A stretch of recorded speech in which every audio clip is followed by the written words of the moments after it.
Ha llegado el momento de escuchar la palabra de Dios.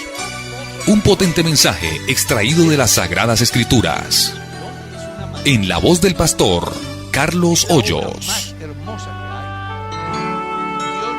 Dice así: Pastor, Dios lo bendiga. Resulta que un diácono dice que el diezmo no existe en el Nuevo Testamento, que se diezma es porque el obrero es digno de su salario, y el obrero es el pastor. ¿Puede aclararme esta posición? El diezmo sí aparece en el Nuevo Testamento. Está en el capítulo 23, verso 23 del Evangelio según San Mateo, donde Jesucristo enseña que es necesario hacer justicia y misericordia sin dejar de diezmar.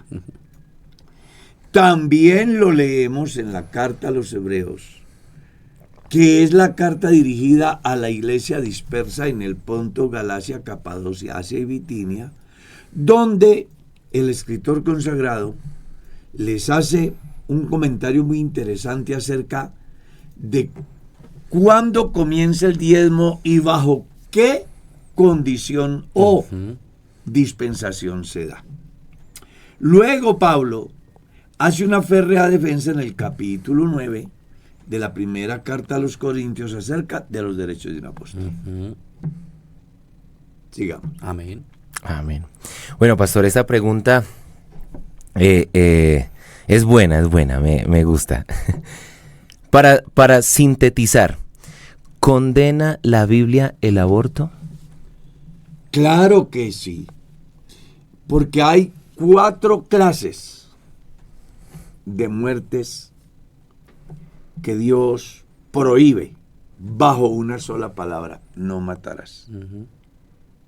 ¿Cuáles son? El aborto, la eutanasia, el suicidio y el homicidio.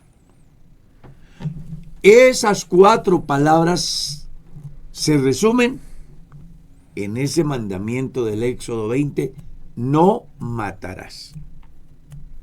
Y con un agravante, y es que si a mí me van a matar, yo puedo correr, puedo defenderme, puedo enfrentar. Pero cuando se trata del aborto, se está matando a un ser indefenso, que no puede esconderse, que no puede correr, que no puede pelear. Lo hacen bajo el concepto de que la mujer decide sobre sí.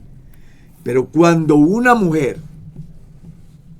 busca abortar, no está decidiendo sobre sí, está decidiendo sobre la vida de otro.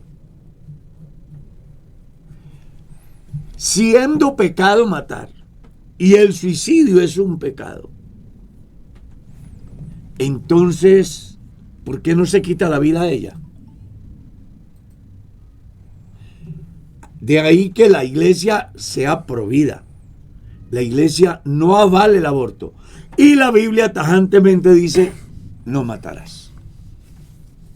Amén, hermano Carlos, sí señor. Preguntan: Pastor, ¿está bien o es correcto que un hermano deje de ir a los cultos porque según él él va a evangelizar y no al culto? Creo que la personita que tiene la inquietud o que tiene la práctica, porque parece que es una persona que ve que alguien hace eso. Sí, exacto. Sí, ¿Es así? Sí, señor. Alguien que ve que un hermano no va a los cultos, pero al parecer... Porque dice que se ve evangelizar. Exacto, al parecer lo ha abordado y le dice que es que está evangelizando. En el orden bíblico, en el capítulo 3 del libro de Eclesiastés, encontramos: todo tiene su tiempo. O sea, hay tiempo de evangelizar. Claro. Pero también debe de haber tiempo para el culto a Dios.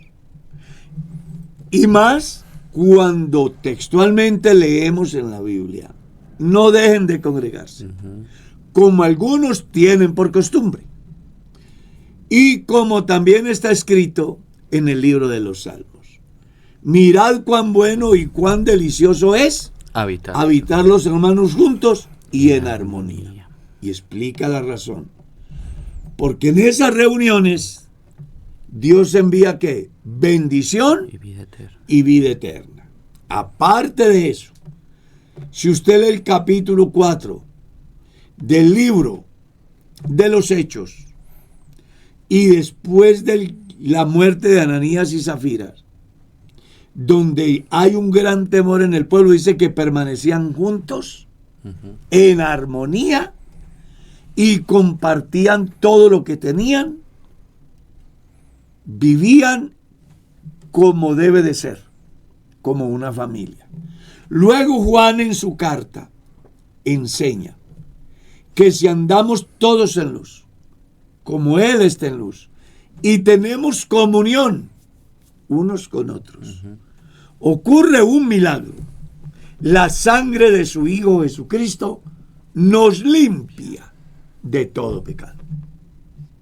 Sí, yo creo que todo se resume en todo tiene su tiempo, ¿cierto, hermano? Claro que sí. Hay tiempo para ir a congregarnos, también hay tiempo para... Que se lee el capítulo 3 del libro de Eclesiastés. Y ahí hay tiempo para todo. Amén. Sí, Señor.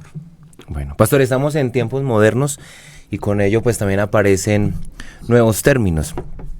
Y acá hay uno acerca del cual uno de nuestros oyentes hace una pregunta. ¿Se considera el sexting o el cibersexo, que es como el sexo telefónico o el que es por webcam, como adulterio? La iglesia reglamentó ese fenómeno, considerándolo como un pecado virtual. El sexo virtual desde el punto de vista de la iglesia. Y además, podemos decir que la Biblia también lo censura cuando dice que no amemos el mundo ni las cosas que están en el mundo, porque todo lo que hay en el mundo, los deseos de los ojos, los deseos de la carne y la vanagloria de la vida, provienen del mundo y no del Padre. Y el mundo pasa y sus deseos, pero el que hace la voluntad de Dios permanece para siempre. Desde la visión de la iglesia, cualquier miembro de la iglesia, entre ellos el pastor, que se ha sorprendido en un comportamiento como tal, es sujeto de disciplina y de destitución, inclusive. Porque la iglesia considera que realmente es adulterio o es fornicación. Eso es como pensar, o mejor, el no condenar ese comportamiento es como pensar que la pornografía es avalada por Dios. Entonces es muy importante que los cristianos tengan en cuenta que el sexo virtual nunca. Además, quien lo hace de esa manera, pues algo esconde, ¿no? Claro. Porque si yo soy casado, ¿por qué tengo que hacerlo? Y si soy soltero, ¿por qué tengo que entrar a ese comportamiento? Estoy satisfaciendo mis deseos fuera de lo natural, utilizando mecanismos que la tecnología nos da, pero que cuando no sabemos usar la tecnología, nos autodestruimos nosotros mismos. Que además el Señor Jesús dijo, pues si alguno de ustedes con solo pensar, desear en su corazón a una mujer ya pecó con ella, pues imagínese. Exacto, y para aquellos que dicen que es que la Biblia no habla de la tecnología o la Biblia no hablaba de esos tiempos modernos, pero sí de otra manera expresaba lo que había de venir. Y también la palabra, como su merced siempre ha dicho, fornicación, porneia, incluye una cantidad de pecados sexuales que... Más de 120. Ahí está, eso es una inmoralidad sexual. Claro. Y está dejando también el uso natural. Claro. Está dejando el uso natural. Entonces todo eso tiene que ver, sí, señor. Va en contravía de los valores cristianos. Amén, amén. Pregúntale, hermano Carlos, buenos días, Dios los bendiga. Quiero saber por qué en la cruz Jesús le dice al ladrón, hoy mismo estarás conmigo en el paraíso, si entiendo que al cielo solo se llega después de la segunda venida de Jesús. Porque no está hablando de un lugar, sino de un estado.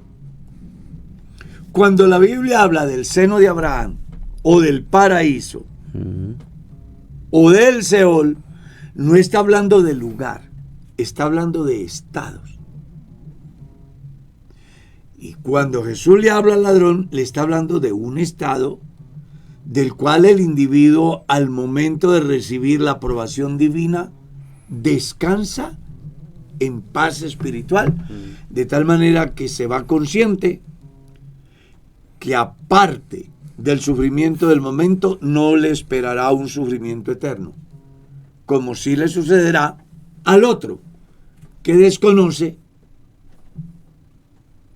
la oportunidad que tiene en Dios. Seguimos. Pastor, acá hay una pregunta acerca de la poligamia. Sabemos que la poligamia es pecado, pero porque en tiempos bíblicos sí podían tener dos, incluso más esposas, como está reflejado en el caso particular de Job o de Abraham. Porque para ellos y en su tiempo no había aparecido la ley. Y donde no hay ley no se culpa de pecado. La ley aparece para mostrar la infracción. Entonces, donde no hay ley no se culpa del pecado. Recuerde que, es que Pablo explica eso muy bien en la carta a los Corintios. Dice que la ley es la que hace ver el pecado y el pecado es el que hace que se dé la muerte. Entonces, cuando no había ley, no era problema. ¿Por qué? Porque había una norma dada por Dios que era creceos y multiplicaos. Entonces no había problema. Inclusive se podían reproducir entre la misma familia. Padres e hijas, hermanos, hermanas, porque así comenzó la procreación. Una vez que hubo suficiente población, entonces ya aparece la ley a partir del Éxodo 19. Y ya aparece la reglamentación del comportamiento de los humanos a partir de Levítico capítulo 18, donde establece los límites para acceder a una vida sexual de una manera correcta. Amén, amén.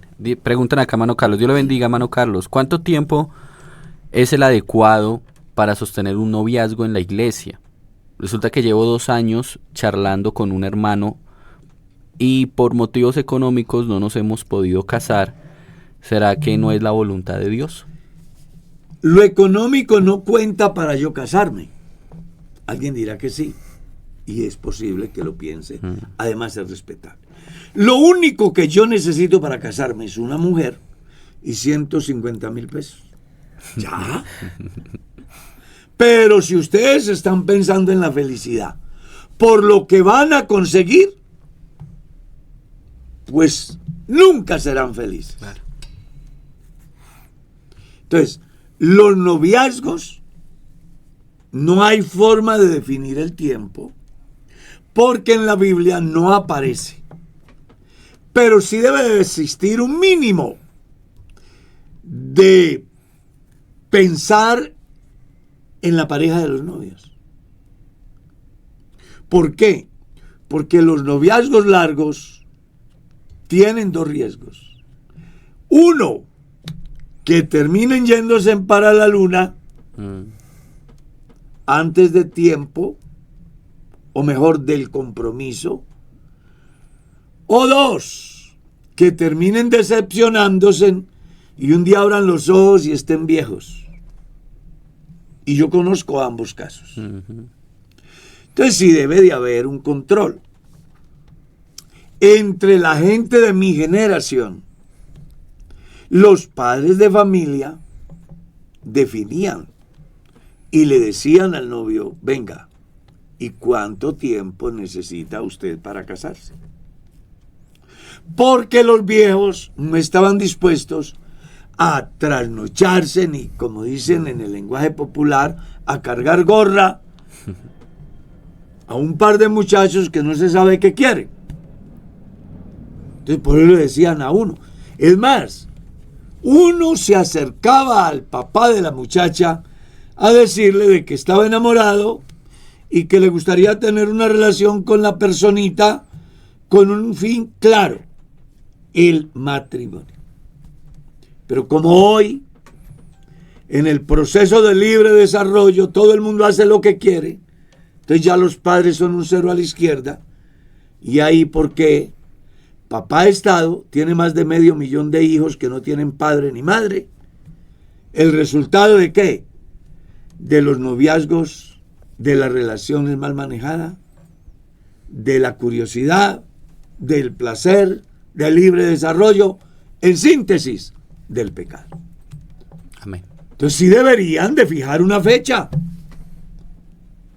Bueno, vamos a iniciar esta relación y vamos a confiar en la bendición de Dios y vamos a proyectar nuestro matrimonio para el año entrante, por ejemplo.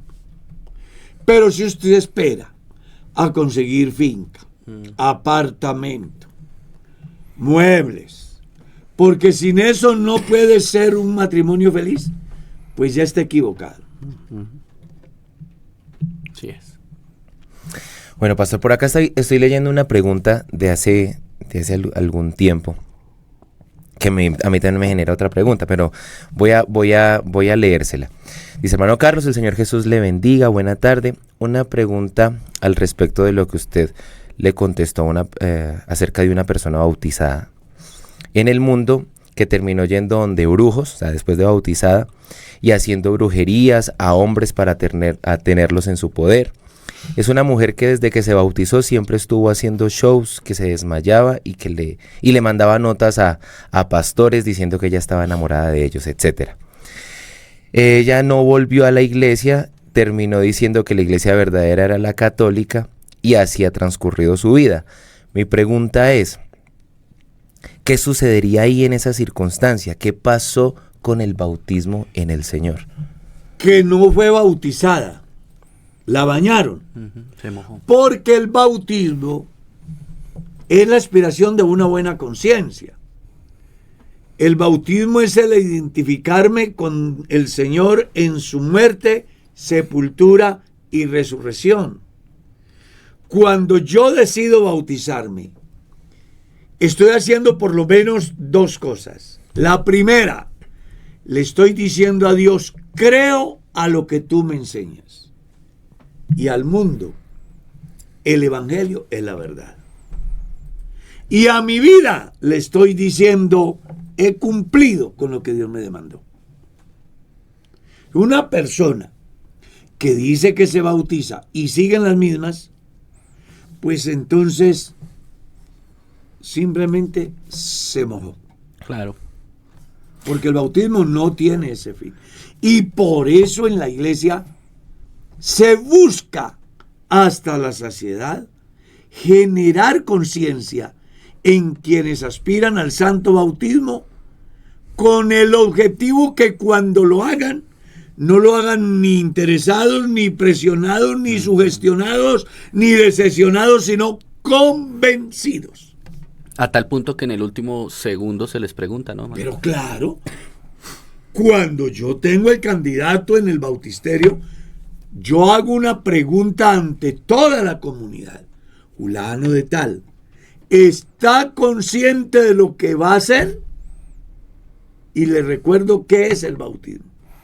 Por causa del bautismo tus pecados son perdonados y tu nombre es escrito en el libro de la vida. Además le digo: ¿estás de acuerdo que oremos por ti para que tus pecados sean perdonados?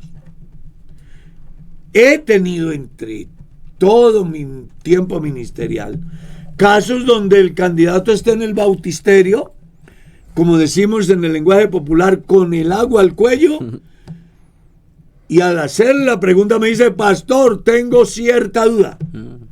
Yo le he dicho: sálgase, porque yo no voy a bautizar a una persona que no está convencida. Yo quiero bautizar a gente que entiendan a plenitud lo que Dios les enseña, porque de no ser así, simplemente pueden quedarse viendo sin entrar. Y el objeto del bautismo es que la persona ve el reino de Dios a través del conocimiento que lo lleva al bautismo, pero que también entra al reino de Dios a través de la práctica que se llama vida cristiana. Esa mujer, si decide volver al Señor, digamos que regresa y se arrepiente, digamos que entendió y reconoció su falta y su error anterior y que lo estaba haciendo en ignorancia, ¿tendría que volver a bautizarse? Es potestad del pastor, porque a mí me quedaría mal fijar una hoja de ruta, pues todos los casos no son iguales y los pastores son autónomos en sus decisiones en ese campo. Entonces, ya eso va a depender de el pastor que escuche y haga un juicio y decida si de verdad vale la pena volverle a bautizar o si habiéndole generado conciencia, ella descubre que efectivamente el bautismo que le fue administrado es el que ella necesita y no necesita más. Por eso que estamos diciendo, el bautismo es que, aspiración. Es decir, yo me bautizo y quedo satisfecho porque cumplo con lo que Dios me demanda. Mi conciencia me dice, hiciste bien lo que Dios te exigió. Así es. Bueno, Carlos, mire esta pregunta. Pastor, mi padre falleció sin Dios. Yo cuando me casé me fui lejos y no estuve con él para poderlo evangelizar después de haber conocido el evangelio. No pude ir, no pude hablarle del Señor, no pude evangelizarlo, pero se murió mi padre. ¿Esa muerte cae en mí? No.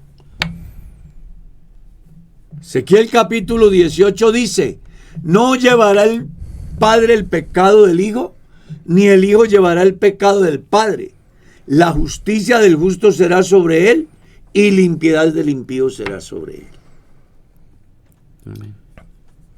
Es bueno que entendamos que es un deber cristiano generar conciencia a nuestra familia y a todas las personas que se crucen por nuestra vida. Pero si yo no tuve la oportunidad de llevarle el mensaje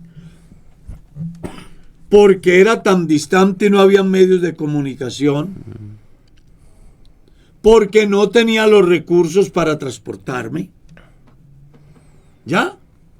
Yo conozco gente que ha nacido en la vereda, ha crecido en la vereda y se ha muerto en la vereda y nunca conocieron la ciudad más cercana. Entonces, por eso no trata de ser amplio acá. Entonces, si la persona, por situaciones económicas, por situaciones de transporte no pudo, o porque simplemente cuando conoció el evangelio ya era muy tarde para pensar en cumplir una misión, pues es una cosa. Pero si yo con tiempo tuve la oportunidad de llevar el evangelio y no lo hice, eso es otra cosa. Y se los digo porque a mí me han llamado de diferentes partes del mundo. Parece un pastor, allá en la ciudad, en tal dirección vive una persona. Y pues yo no puedo ir ni hablarles de Jesús. ¿Por qué no me ayuda?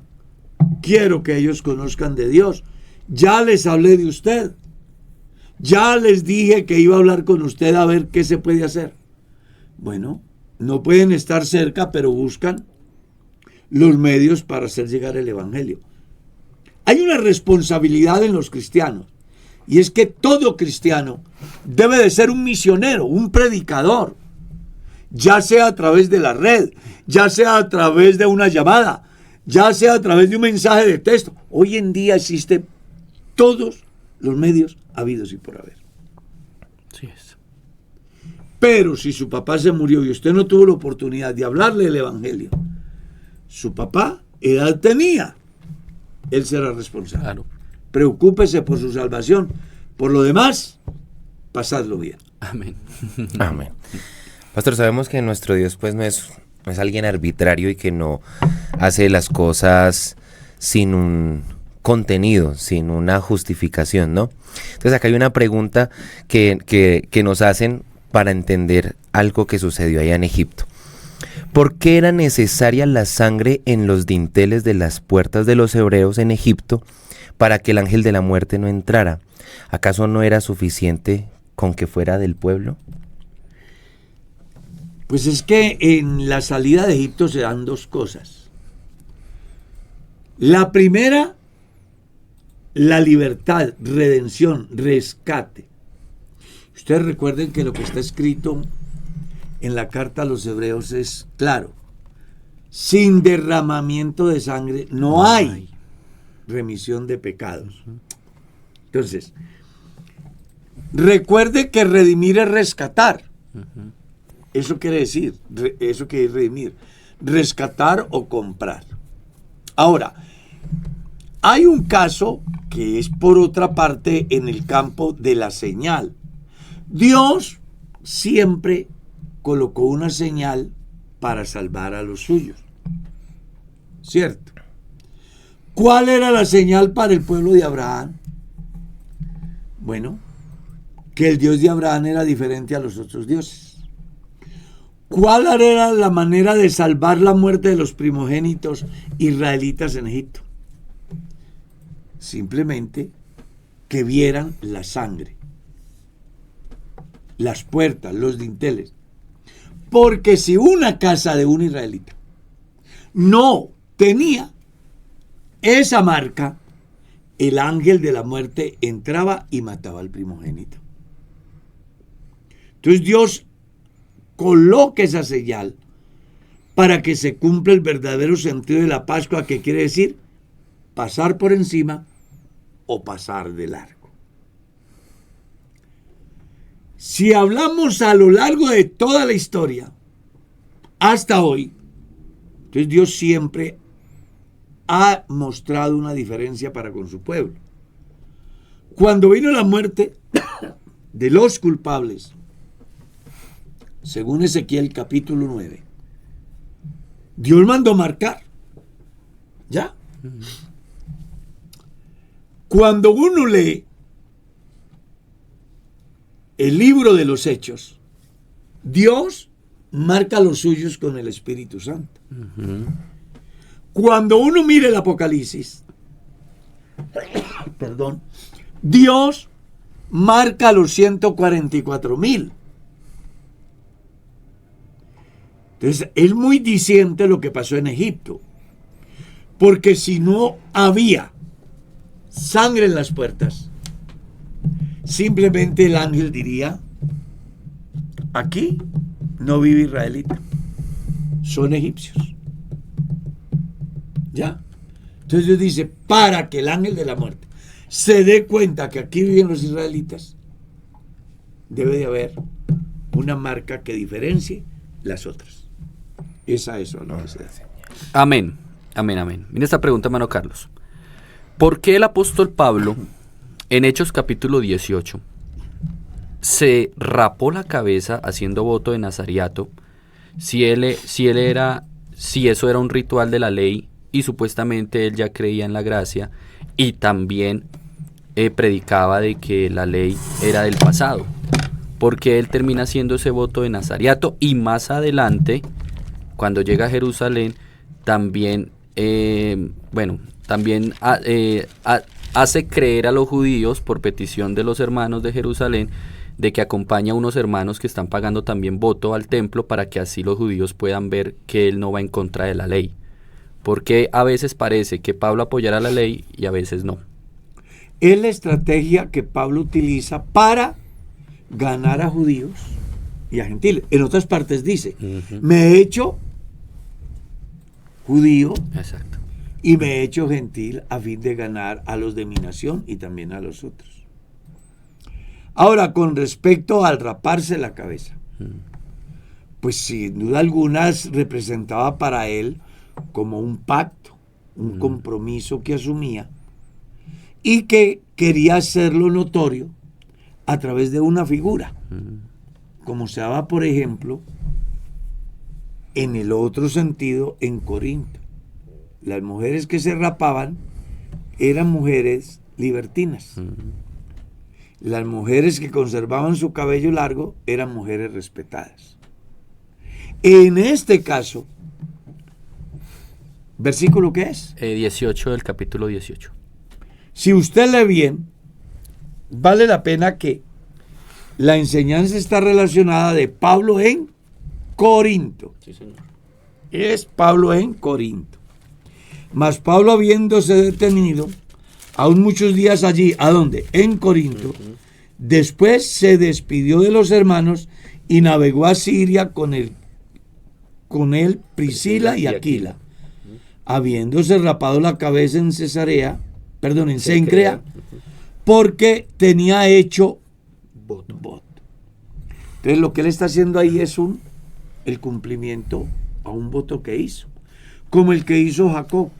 Si yo fuera y Jehová va conmigo y me diere pan para comer y vestido, entonces aquí hay una piedra que va a servir de señal y yo hago un voto hoy. Y también cumpliendo, cuando hagáis voto al Señor, no dudes en cumplirlo. Capítulo 5 del libro de Eclesiastés. Los votos que uno haga debe de cumplirlos. Ahora alguien dirá, ¿cuál sería el voto? Bueno, lea todo el pasaje desde el capítulo 18 y si quiere lea hasta el verso 28 y va a encontrar cuál fue la razón que llevó a Pablo a hacer el voto de raparse la cabeza. Hoy lo llamaríamos un reto, ¿no? Hoy habla mucho de los retos en las redes, ¿no? Que se rape en un lado. Como el challenge algo, ¿no? El day challenge. Usted vive empapadito eso. Entonces, es por esa causa. Él, para cumplir un voto, se rapó la cabeza. Pero no estamos diciendo que vaya y se rape la cabeza. Pero hay que tener cuidado, ¿no? Porque si alguien dice, le da por decir un voto, pero cualquiera, o sea... No, es que también la gente debe de entender que una cosa es el tiempo donde se da el compendio de la Biblia, al tiempo donde tenemos la Biblia a nuestro alcance. Son situaciones totalmente diferentes. No es lo mismo vivir sin Biblia que vivir con Biblia. Claro. Y ellos vivían sin Biblia. Entonces los procesos eran circunstanciales.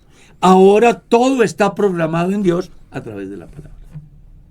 Eran los primeros días también de vida cristiana del apóstol Pablo. Claro, todo es lo primero para él. Pastor, pero hay una cosa, perdón que acá meto una pregunta propia. De uno de los votos que está registrado en la Biblia y que es de los más tristes y también más que generan controversia, es el de uno de los jueces de Israel. Ahorita no recuerdo bien el nombre, pero él prometió que la primera persona... Sí, que la primera persona que lo fuera a recibir la sacrificio. Se me fue el nombre. Sí, él dice que va a la Gedeón, ¿no? ¿Sí fue Gedeón? Que él va a la guerra y dice que si regresa... Que si empapara lo que ponía si caía lluvia. No, es Jefté. Es Jefté. Sí. Él dice que pues él es alguien que hace un voto, lo hace sin pensar. A veces, eso también da una enseñanza muy importante, ¿no? Que a veces uno se compromete sin pensar. Y de ahí lo que dice la Biblia, cumple lo que promete, ¿no? Cumple lo que prometes. Entonces, él hizo un voto, que si Libby volvía en paz, sí, lo primero que saliera a recibirle lo sacrificaría a Jehová. Y cuando él llegó, lo primero que salió fue su hija. Y él dijo, ay, hija mía, ¿por qué he dado palabra a Jehová y no podré retratarme? En ese caso, si hubiese salido una oveja, un buey, que pudiera ser un sacrificio, él lo hubiera hecho. Pero aquí el sacrificio con la hija es que la priva de los derechos que ella como mujer tenía de enamorarse, tener un hogar, una familia, es decir, la conservó virgen hasta la muerte. Ese fue el sacrificio que se da para la hija del juez. De ahí la importancia de pensar muy bien antes de hacer un voto a Dios. Pero claro, No pensar a la ligera. No a la ligera. por ni eso es que carrera. dice, cumple lo que prometes. Sí. Y cuando vayas a la casa de Dios, detén tu pie y acerca tu oído, más para prometer, Ujú. No es para Más escuchar. para escuchar. más para escuchar que Que para- para hacer las promesas de los necios, ¿no? Sí. Luego dice, cumple lo que prometes porque Dios no se complace de los insensatos. Cuando usted promete y no cumple, Dios le llama insensato. Insensato. Tremendo. Mira esta pregunta, hermano Carlos. Resulta que en lo administrativo, la Iglesia Pentecostal Unida de Colombia ordena que los pastores vivan en las casas pastorales. ¿Sí? Obvio, si está en buenas condiciones, porque se observa. Ahora, ¿por qué se observa que muchos no lo hacen y las congregaciones hasta les pagan arriendo teniendo casa pastoral a su disposición? Dios los bendiga. Bueno, creo que la persona está descontextualizada del desarrollo de la iglesia. Yo soy pastor en el Boyacá Real y en el Boyacá Real hay casa pastoral. Vamos a suponer que yo quiero irme a vivir a otro lugar. Pues la iglesia no me paga. La reglamentación de la iglesia dice que no. Si hay casa Yo pastoral. tengo que pagar de mi bolsillo. Exacto. Eso es por un lado. Dos, ¿cuándo le pagarían al pastor casa pastoral? Cuando no haya casa pastoral. Y cuando los ingresos que recibe el pastor sean limitados de tal forma que no pueda pagar de su cuenta el arriendo. Pero si un pastor tiene ingresos suficientes, ya la nueva reglamentación dice que el pastor debe pagar de su bolsillo su arriendo. Hasta la seguridad social y todo. Todo. Yo pago mi seguridad social. Yo la pago. Entonces, de pronto la personita está descontextualizado, pero esa es la verdad. En las iglesias donde hay casa pastoral, el pastor debe de vivir. Es más, si yo me fuera de acá a pagar arriendo, yo no puedo alquilar la casa pastoral. No. No puedo prestársela a nadie. El único que puede ir a una casa pastoral es el pastor. Entonces, yo espero que le quede claro a los pastores que les pagan arriendo, desde la reglamentación de la iglesia, son aquellos que no tienen los recursos suficientes para pagarlo. Pero si él tiene, el pastor debe pagar. Claro, sí es. Bueno, acá hay una pregunta interesante. La hace una de nuestras oyentes. Dice, tengo una pregunta, pastor, es la siguiente. Nosotros debemos orar, interceder por otra persona. Ejemplo, yo oro para que mi hijo se entregue a Dios, pero él tiene libre albedrío. Dios le da el sentir y él lo acepta, o Dios lo obliga por medio de la oración. ¿Me explica, por favor? Todo individuo, a partir del momento que se considera responsable ante la ley, también es responsable ante Dios. Por eso, inclusive la legislación nuestra dice que los menores de edad deben de estar con sus padres, porque se supone que sus padres responden por él en todas sus acciones. Una vez que cumple la mayoría de edad, el individuo es responsable ante Dios y ante la ley. Así que lo que haga de ahí para allá, papá no tiene que ver ni mamá tiene que ver. Él tendrá que responder ante la ley y ante Dios. Yo como padre de familia debo de orar por mis hijos. Debo de ser ejemplo a mis hijos. Debo de instruir a mis hijos. Pero las decisiones de caminar con Dios son potestativas de nuestros hijos, o el de no caminar. Yo debo de quedar satisfecho con el deber cumplido. Una vez que yo cumplo con mi deber, entre los cuales está estorbar al hijo para que no peque, e enseñarle al hijo cuáles son los valores cristianos. Ya la decisión que él tome o ella tome correrá por cuenta de él. No puedo obligarlo yo, Dios tampoco lo va a obligar. El individuo es el que define su propio destino. No os engañéis, Dios no puede ser burlado. Todo lo que el hombre siembre, eso también segará. Los hijos no llevarán el pecado de los padres. Los padres no morirán por los pecados de los hijos, ni los hijos por los padres. Eso es lo que dice la Biblia. Amén, amén. Pregunta acá, hermano Carlos. En ese momento no hay nadie en el cielo ni en el infierno, ya que la Biblia habla de prisiones oscuras. ¿A qué se refiere eso? Bíblicamente nadie subió al cielo, Juan 3:13, sino el que descendió del cielo, el Hijo del Hombre que está en el cielo. O sea, el cielo es el proyecto de Dios para los salvos, nadie lo ha estrenado. ¿Por qué? Porque Jesucristo no ha venido por su iglesia, porque no se ha dado la primera resurrección.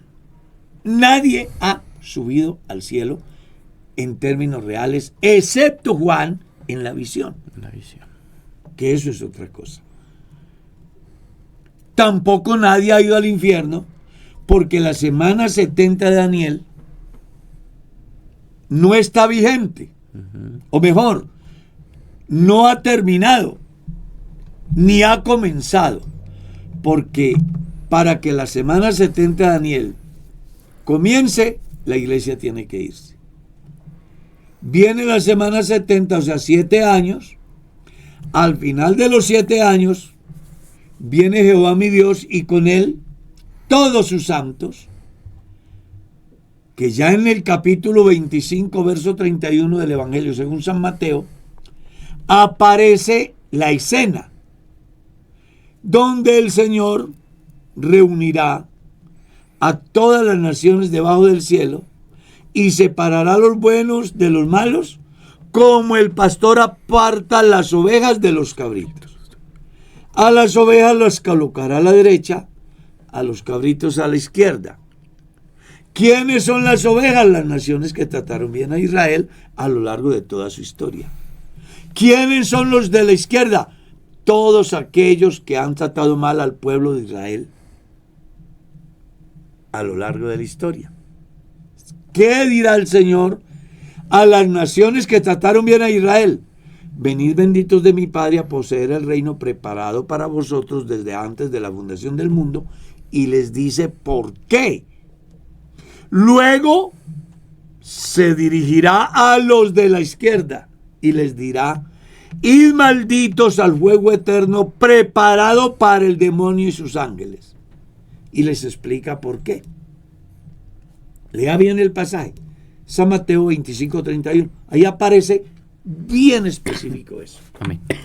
¿Está claro? Sí, señor. Entonces, si no se ha dado el arrebatamiento de la iglesia, nadie ha ido al cielo. Si no se ha dado el juicio de las naciones vivientes, nadie ha ido al lago de fuego. ¿Quiénes son entonces los que están en prisiones oscuras y eternas? Aquellos demonios que por su actitud destructiva Dios los tiene reservados para el juicio del gran día. Amén. Pastor, acá hay una pregunta interesante. Dice el oyente: estoy apartado, pero que regrese. Pero sigo diezmando y ofrendando. Dios sí me recibe, sí me cuenta con bendición esos diezmos y ofrendas. Esos diezmos y ofrendas le traen bendición en lo material, no en lo espiritual. Si él se muere sin volverse a Dios, aunque diezme y ofrende, se va a condenar. Claro. Pero que le trae beneficios materiales, claro que sí. Esa es la promesa. Hay inconversos que diezman. Claro, y Dios los bendice. Le recomiendo a este hermano que para que haga el trabajo bien hecho, no lo deje a medias, se reconcilie con Dios hoy. Siga. Amén, sí, Señor. Dios los bendiga. ¿Por qué? Uy, mire esta. Porque hay pastores que no les gusta ir a visitar a los hermanos que no volvieron a congregarse. La Biblia habla de 4 clases de perdidos. Ahí hay que hacer un análisis. Porque a veces se interpretan mal y se hacen juicios. Sí. Entonces, perdidos los que no conocen el Evangelio. Perdido el hijo pródigo. Perdido la oveja perdida. Perdido la moneda que se extravía en la casa. Entonces, vamos por partes. Al perdido que no ha conocido a Dios hay que predicarle el Evangelio, hay que buscarlo. A la oveja perdida hay que ir a buscarla porque se fue por falta de conocimiento. Y a la moneda perdida hay que buscarla porque aunque esté en la casa, no ha alcanzado a entender la dimensión de lo que representa la obra de Dios, la salvación. Cantan, oran, ofrendan, diezman, pero no se han convertido, están ahí. Hay una anécdota que yo alguna vez lo dije aquí, de un hombre que llega a la iglesia, es adinerado, toma la decisión de caminar con Cristo desde su visión, y desde entonces la iglesia comienza a despegar en ciertas cosas que están relacionadas con la infraestructura, porque como él tiene, él aporta. Pero el pastor observa que el tipo tiene muchos comportamientos que no van con lo que Dios enseña. El pastor dice, pero si le digo, de pronto se va. Voy a dejarlo, algún día él entenderá.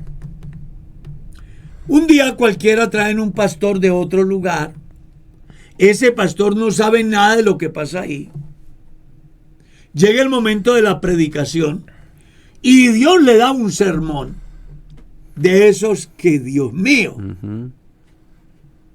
Pues aquel día Dios confronta a ese hacendado de tal manera que antes de terminar el sermón, el hacendado estaba arrodillado llorando a gritos. Terminado el culto, se ha ido y ha abrazado al pastor y le ha dicho, pastor, si me hubieras predicado la verdad, a tiempo que haría que yo me hubiera convertido. La moraleja es, en el campo del pastor no debe de dejar de decir la verdad pensando en otros asuntos diferentes. Hay que decir la verdad, pase lo que pase. Pague el precio. Aquel, Dios lo encontró, estaba en la casa, era la moneda que estaba perdida, pero se encontró en la casa. Amén. Una mujer llamada iglesia, a través de una escoba llamada predicación, barrió la casa y encontró la moneda. Pero el hijo pródigo no hubo que ir a buscarlo. Él se fue con conocimiento. Y ese conocimiento es el que lo lleva un día a volver en sí. Hubo una etapa en la vida del hijo pródigo donde todo lo que le brindó el mundo lo sacó de sí. Y creyó que ahí estaba todo. Pero cuando enfrentó la realidad y hace un análisis, dice, volvió en sí.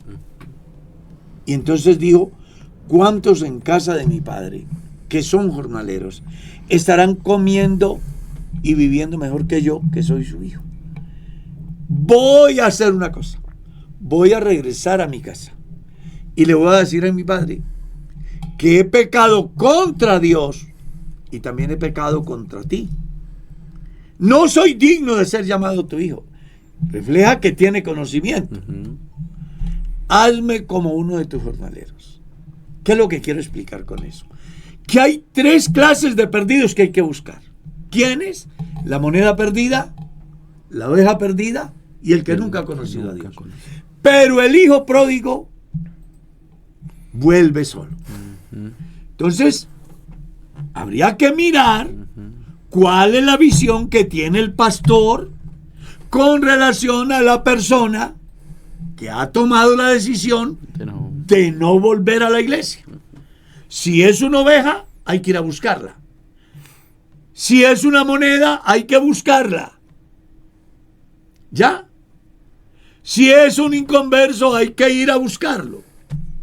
Pero si es el hijo pródigo, el conocimiento que él tiene de Dios hará que regrese sin que lo busque. Sigamos. Bueno, pastor, voy a Porque parar. parece que el tiempo ya casi se nos acaba. Ya que se nos va. Sigamos. Acá hay una pregunta de las que dice el pastor Darwin Taquillera. La voy a parafrasear. Mi hermano está preocupado porque en su familia son muy numerosos. Asistían a una iglesia en la que ellos representan casi la mitad de la congregación. Le cuento que yo conocí una familia, fui al cumpleaños de la abuela y había más de 80 reunidos. Imagínense. Algo como así. Les trasladaron al pastor y ellos decidieron irse con el pastor. Entonces se siente mal, está preguntando, ¿estaremos pecando por abandonar nuestra congregación y seguir a nuestro pastor? Pues hay varias cosas ahí. Que al pastor le hizo falta orientar. Decirle a la gente que las ovejas no son de él, son de Dios. 2, que como tal deben de permanecer en su comunidad. 3, el hecho de que una familia de poco número o mucho número se cambiaran de congregación, no pecan, somos libres. Ni el pastor que llega, ni el pastor que se fue son dueños. El dueño es Dios. Lo que pasa es que yo como pastor sí debo de tener la suficiente ética para decirle a los hermanos, hasta hoy fui pastor de ustedes. Claro. A partir de la fecha viene otro pastor al cual ustedes deben de apoyar en oración, en los proyectos que él traiga, sujetarse a él y cumplir con todos sus deberes cristianos. Yo los amo, pero yo solo soy pastor hasta hoy. Se han dado casos donde el pastor ofrece,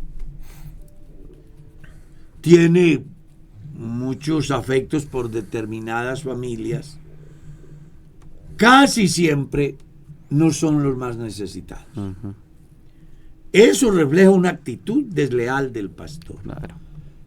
Nuestros superiores han generado conciencia hasta la saciedad con respecto a esa temática. Pero con respecto al cristiano, él es libre y él puede ir a la congregación que a él le parezca. Así vive en la casa que sigue del salón de predicación. Yo he sido pastor en lugares donde los hermanos pasan por el frente del lugar donde yo soy pastor y se desplazan y cogen 1 o 2 buses. Para mí esos hermanos no están pecando. ¿Ya?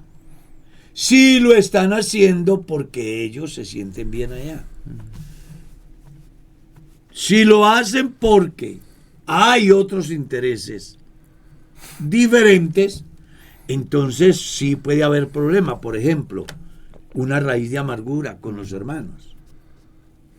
Por ejemplo, que le hayan dañado la conciencia a esa familia acerca del pastor que llega. Y yo se lo digo porque yo lo he vivido.